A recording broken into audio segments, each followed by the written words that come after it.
Vendredi 15 avril 1983, c'était l'ouverture de Tokyo Disneyland, donc au Japon. C'est le premier parc Disney construit en dehors des États-Unis. Il s'inspire de Magic Kingdom et a pour château celui de Cendrillon, qui est la copie conforme de celui de Walt Disney World en Floride.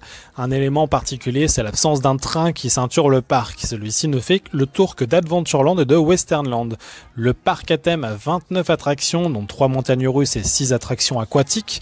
Le complexe accueillera d'ailleurs un second parc en 2001, Tokyo Disney Sea. On y fait une petite parenthèse, d'ailleurs celui-ci est composé non pas de land mais de 7 ports évoquant les pays maritimes les plus riches dans l'imaginaire des Japonais, à savoir l'Arabie, l'Italie ou encore les jungles d'Amérique centrale. Pour revenir au premier parc, il a également pour particularité de ne pas avoir de Main Street USA. Et oui, en lieu et place, vous aurez World Bazaar, une immense colonnade surmontée par une verrière qui recouvre la rue. La raison est simple, il a fallu s'adapter au climat qui cause parfois aux Japonais des problèmes de neige abondante et dangereuse pour la circulation en plein air. On retrouve sinon sur ce parc toujours Adventureland, Westerland aussi qui est la version japonaise de Frontierland, seul le nom a changé, on retrouve les attractions classiques. Vous avez aussi Critter Country qui accueille notamment Splash Mountain et une croisière de canoë autour de l'île de Tom Sawyer, sans oublier Fantasyland.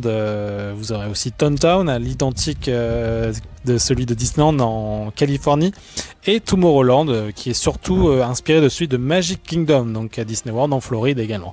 Le parc devra fermer aussi le 11 mars 2011 suite aux catastrophes naturelles qui se sont déroulées dans le pays, et réouvrira le jour de son 28e anniversaire, donc il y a 9 ans exactement aujourd'hui, le 15 avril 2011. En parlant justement des 15 avril, c'est un peu redondant parce que il s'agrandira notamment avec des grandes dates anniversaires. On peut notamment par exemple noter pour ses 23 ans le 15 avril 96 l'ouverture de Mickey's Town Town avec notamment Roger Rabbit's Cart Town Spin, et un an plus tard exactement l'ouverture de Micro Adventures, et en 2004 pour ses 31 ans l'ouverture de Buzz Lightyear's Astro Blaster.